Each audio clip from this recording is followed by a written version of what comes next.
তিনটা প্রোডাক্ট সবসময় ইউজ করি, এগুলো খুবই উপকারী জিনিস আপনাদের সাথে ওয়েলকাম টু মাই চ্যানেল। শীতকালে ছোট বাচ্চাদের ঠান্ডা সর্দি লাগা খুবই কমন একটা ব্যাপার।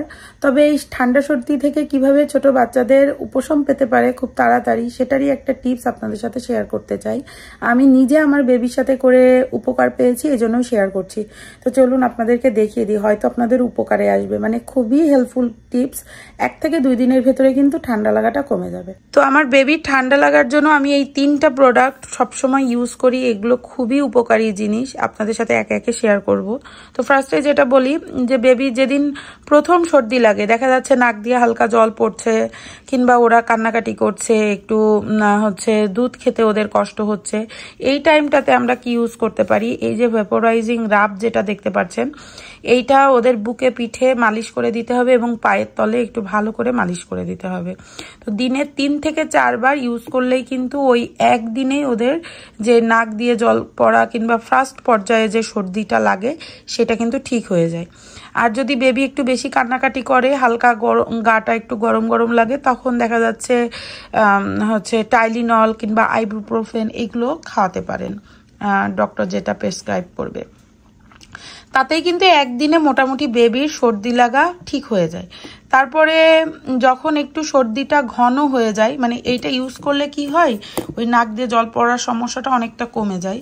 তো তারপরে যদি দেখা যায় যে বেবির সর্দিটা একটু ঘন হয়ে গিয়েছে, সেই ক্ষেত্রে এই নেজাল স্প্রে, যেটা স্যালাইন স্প্রে আছে, এটা আপনাদেরকে একটু ভালো করে দেখাই, নেলমেডের এই জিনিসটা আপনারা কিন্তু ইউজ করতে পারেন। এটাতে কি হয়, এই যে স্টাফি নোজ, নাকটা যে বন্ধ হয়ে থাকে, সেটা কিন্তু অনেক ভালো হয়ে যায়। আমি আমার বেবিকে 3 মাস বয়স থেকে এটা ইউজ করি। তো এইটা কিন্তু খুবই ভালো একটা জিনিস, এই স্যালাইন স্প্রেটা। তো এইটা ইউজ করার 5 থেকে 10 মিনিট পরে, মানে এইটা ইউজ করলে তো নাক বন্ধ হয়ে গেলে সেই নাকটা খোলে, নিঃশ্বাস নিতে পারে। তারপরে কি করি, এই যে এইটা ইউজ করি, এই মেশিনটা, এটাও একটা নেলমেডের একটা মেশিন। তো এইটা দিয়ে বাচ্চাদের নাকে যে সর্দিটা থাকে, এটা সর্দিটা একদম সাকশন করে পুরোটা বের করে দেয়। তো এটা ইউজ করার সিস্টেমটা দেখে, এটা হচ্ছে ব্যাটারি চালিত। এই ধরনের অনেক প্রোডাক্ট আছে, আমি এটা ওয়ালমার্টে পাওয়া যায়, যদিও এটা আমাকে ডক্টর গিফট করেছে, কিন্তু ওয়ালমার্টে এটা ওভার দ্য কাউন্টার এই 3টা প্রোডাক্টই আপনারা পাবেন। তো এই যে এইভাবে লাইট জ্বালিয়ে নিলে কি হয়, বাচ্চাদের নাক থেকে বের হচ্ছে কিনা দেখা যায়, আর 4-5 বার দিয়ে দিয়ে এক নাকেই বের করতে হয়। এটা হচ্ছে একটা মুটকি লাগানো, আমি লাইটটা অফ করে দিই।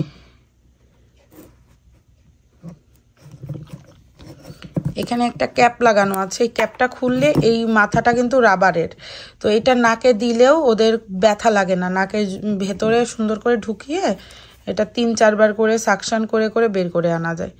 এই যে এরকম করে করে সাকশন করে বের করে আনা যায়। এটা খুবই ভালো একটা প্রোডাক্ট। তো এই 3টা প্রোডাক্ট ইউজ করলে কিন্তু বাচ্চাদের যে সর্দি লাগার সমস্যা, এটা একদম 1 থেকে 2 দিন, 3 দিনের দিন পুরোপুরি ভালো হয়ে যায়। আর যদি হালকা গা গরম থাকে কিংবা দেখা যাচ্ছে ঠান্ডা লাগাটা কমছে না, সেই ক্ষেত্রে আপনারা ডক্টরের প্রেসক্রাইব করা টাইলিনল কিংবা আইবুপ্রোফেন এই টাইপের নাপা বাংলাদেশে পাওয়া যায়, এগুলো ইউজ করতে পারেন। আর বাচ্চাদের এই তো এইগুলো ইউজ করলেই মোটামুটি আপনাদের ঠান্ডা লাগা, মানে বাচ্চাদের যে ঠান্ডা লাগার প্রবলেমটা, এটা কিন্তু ঠিক হয়ে যায়।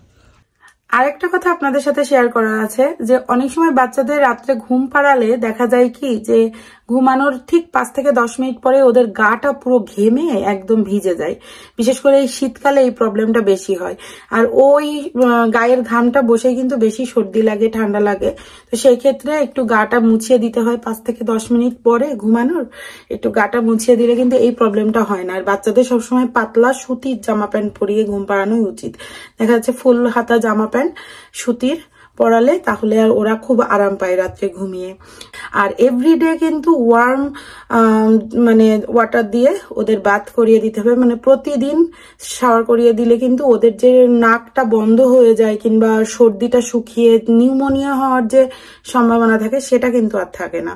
তো এই জন্য প্রতিদিন ওদের শাওয়ার করানোটা কিন্তু খুবই দরকার। আর আমেরিকায় যারা থাকে তারা অবশ্যই হিউমিডিফায়ারটা ইউজ করতে হবে, তাহলে আর ওদের ওই সর্দি লাগার সমস্যাটা অনেকটাই কমে যায়। আমার আনসির যদিও খুব একটা সর্দি টর্দি লাগে না, তারপর লাস্ট টাইম যখন এরকম হয়েছে আমি এই সেম পদ্ধতিগুলো ফলো করেছি এবং আধিরার ক্ষেত্রেও সেম জিনিসগুলো যখন ফলো করতাম ওর কিন্তু ঠিক হয়ে যেত, মানে বাড়াবাড়ি পর্যায়ে কখনো যায়নি। তো আপনারাও এটা ইউজ করে দেখতে পারেন, আশা করি আপনাদের উপকারে আসবে। কিছুদিন আগে আমার এক ভিউয়ার্স আপু কমেন্ট করেছিল যে আমি আনশিকে কি ক্রিম ইউজ করি এভিনোর সেটা দেখাতে। তো এই যে এভিনোর যে এক্সিমা থেরাপি যে ক্রিমটা, এটাই আমি ইউজ করি। এটা খুবই ভালো, মানে একদম বেশি যে অয়েলি হয়ে যায় তাও না স্কিনটা, বাট স্কিনটা অনেক ময়েস্ট থাকে অনেক সময় ধরে, এবং ওদের স্কিনে যে হালকা বাচ্চাদের স্কিনে র্যাশ র্যাশ ওঠে না, সেটাও হয় না। সব সময় হাত মুখে দিলে কি হয়, থুতু লেগে মুখে কিন্তু হালকা র্যাশ, লাল লাল লাল লাল বিচি বিচি উঠে যায়। তো সেইটার জন্য এই ক্রিমটা কিন্তু খুবই উপকারী, তো আপনারাও ইউজ করে দেখতে পারেন। তো চলুন আজকের ভিডিওটা আমি এখানেই শেষ করছি, সবাই ভালো থাকবেন, বাই। এই ক্রিমটা আমি ইউজ করি, আবারও দেখিয়ে দিলাম, এক্সিমা থেরাপি। আর এটা হচ্ছে আনশির লোশন, এটাও ইউজ করি।